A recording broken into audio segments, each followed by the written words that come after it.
कि ऊपर चढ़ के वेख्या ते घर घर लगी अग। तो अभी बिल्कुल टॉप पे हैं हम यहाँ पे मलेशिया में। और जब ऊपर आ जाते हैं तो नीचे की हर चीज़ दिखाई देने लग जाती है, हर चीज़ विजिबल हो जाती है, पूरा शहर आप ऊपर से देख सकते हो।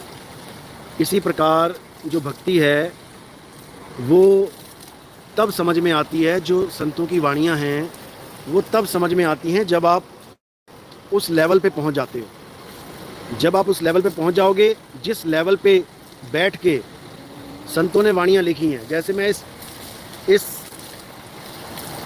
सबसे टॉप पे हूँ इस वक्त में, और यहाँ बैठ के मैं अगर शहर के बारे में लिखना शुरू कर दूँ तो मैं इतना कुछ लिख डालूंगा, इतना कुछ लिख डालूंगा कि एक ज़मीन पे बैठा आदमी वो चीज़ समझ नहीं पाएगा।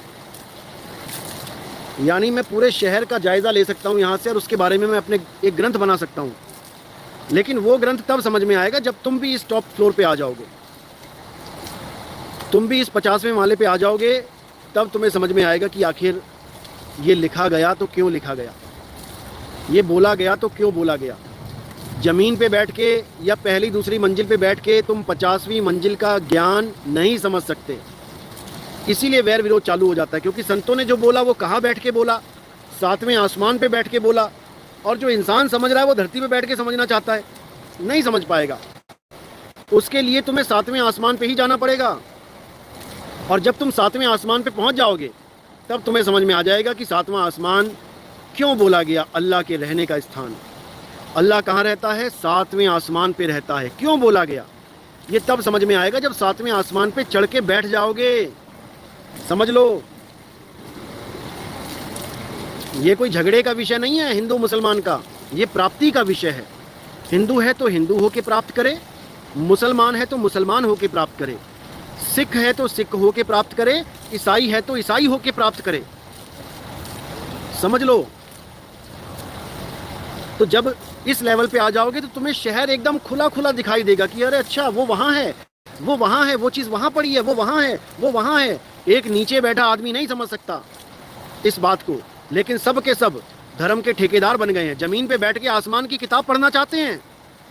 दिक्कत ये है, और कह भी रहे हैं कि ये आसमानी किताब है, आसमानी किताब है। अरे भाई, आसमानी किताब को समझने के लिए तुम्हें आसमान पे ही जाना पड़ेगा। जैसे अरबी किताब पढ़ने के लिए तुम्हें अरब देश में यानी अरबी सीखनी पड़ेगी, अंग्रेजी किताब पढ़ने के लिए तुम्हें अंग्रेजी से रूबरू होना पड़ेगा, जापानी किताब समझने के लिए तुम्हें जापानी भाषा आनी चाहिए, ताइवानी, पुर्तगीज, स्पेनिश, डच, इन भाषाओं के ग्रंथ समझने के लिए तुम्हें ये भाषा आनी चाहिए। इसी प्रकार आसमानी किताब को समझने के लिए पहले तुम उस आसमान पे जाके तो बैठो, उसके बाद तुम्हें सारी आसमानी किताबें समझ में आने लग जाएंगी। क्या तौरेत, क्या इंजील, क्या कुरान, सब समझ में आने लग जाएगा। लेकिन आसमान पे बैठना इतना आसान नहीं है, उसके लिए कामिल मुर्शिद चाहिए। कामिल मुर्शिद, केवल मुर्शिद से बात नहीं बनेगी, केवल गुरु से बात नहीं बनेगी। गुरु तो घने बैठे हुए हैं यहाँ पे, गुरु तो ऐसे ऐसे हैं तुम्हें पत्थर पहुंचवा देंगे भगवान बोल के। जैसे कोई तुम्हें मिट्टी खिला दे रसगुल्ला बोल के, ऐसे भी गुरु बैठे हैं। कोई तुम्हें क्ले मिट्टी, क्ले की मिट्टी होती है ना, क्ले के खिलौने बनाए जाते हैं, सेब, संतरे। सोचो कि तुम्हें सेब खिला दे क्ले का और कहे कि हाँ ये सेब है, खा लोगे क्या? स्वाद आ जाएगा क्या? क्ले मिट्टी का बना हुआ सेब भी बिल्कुल देखने में वैसा ही लगता है, लेकिन जब तुम उसको खाओगे तो बेस्वाद है, मिट्टी है। इसी प्रकार ना तो सेब मिट्टी का है, ना केला मिट्टी का है, ना संतरा मिट्टी का है, उसमें स्वाद है, मिट्टी नहीं है वो। इसी प्रकार ना राम जी मिट्टी के हैं, ना श्याम जी मिट्टी के हैं, ना हनुमान जी मिट्टी के हैं। इन्होंने मिट्टी का भगवान पुजवा दिया तुमसे। समझ लो, मिट्टी का भगवान पूजोगे तो मिट्टी में मिल जाओगे, और आत्म राम पूजोगे तो आत्मा हो जाओगे मेरे भाई, आत्मा हो जाओगे। और जब आत्मा हो जाओगे तो नैनम छिंदंति शस्त्राणि, नैनम दहति पावका, न चैनम क्लोदन तापे, न शोषति मारुता। जब आत्मा हो जाओगे तो कोई शस्त्र काट नहीं पाएगा, अग्नि जला नहीं पाएगी, वायु सुखा नहीं पाएगी, जल भिगो नहीं पाएगा। उस अवस्था को पाने के लिए कृष्ण जी ने बोला था, ना कि अपनी पत्थर की मूर्ति पुजवाने के लिए बोला कि ये लड्डू गोपाल ले लेके घूम रहे हैं। अरे मिट्टी का लड्डू है वो, लोहे का लड्डू खा के देखो तुम। जब तुम लोहे का लड्डू नहीं खा सकते तो क्या कृष्ण जी लोहे का लड्डू खाएंगे? क्या बच्चों वाली बातें कर दी इन लोगों ने। समझ लो अभी भी समय है, ये समय निकल गया तो बर्बाद हो जाओगे मेरे भाई, बर्बाद हो जाओगे। इसलिए समय रहते इस सत्य को स्वीकार करो कि प्रभु आत्मदेव हैं, परमात्मा आत्मदेव है। समझ लो, मिट्टी का भगवान पूजोगे मिट्टी में मिल जाओगे, और आत्म राम पूजोगे तो आत्मा हो जाओगे। बात यह है, क्योंकि जैसा पिता वैसा पुत्र। समझ लो, अगर पिता अविनाशी है तो पुत्र नाशवान नहीं हो सकता, पुत्र भी अविनाशी है।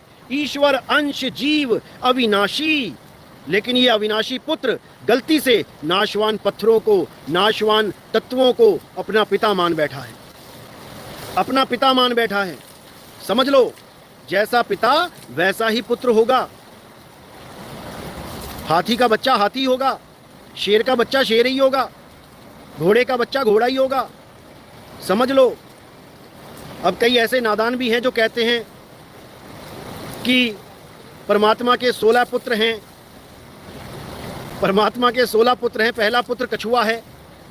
अरे भाई, अगर किसी का पहला पुत्र कछुआ है तो बाप भी तो कछुआ ही होना चाहिए। कहते हैं नहीं, कछुआ तो परमात्मा का पुत्र है, परमात्मा नहीं है। अरे भाई, जैसा बाप वैसा बेटा, जैसा बाप वैसा बेटा। अगर कछुआ पुत्र है परमात्मा का तो कछुए का बाप कछुआ ही तो होगा। क्योंकि ये भेद मैंने अभी नहीं खोले हैं। ये 16 पुत्र की कहानी तो मैंने अभी पूरी समझाई नहीं है, बस इतना ही बताया है कि 16 गुण हैं।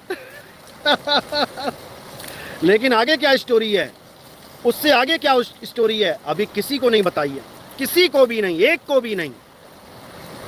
क्योंकि अभी एक बूंद आई है समुंदर की, अभी पूरा समुंदर बाकी है मेरे भाई, बाकी है। क्योंकि इसी एक बूंद को पी पी के ये दुनिया भर के गुरु आ गए यूट्यूब पे, और वो भी होना ही था। क्योंकि ये हदीस में लिखा गया है कि जब दुनिया भर के गुरु आ जाएंगे, जब घर घर में गुरु बने बैठे होंगे, तब वो ज़हूर होगा।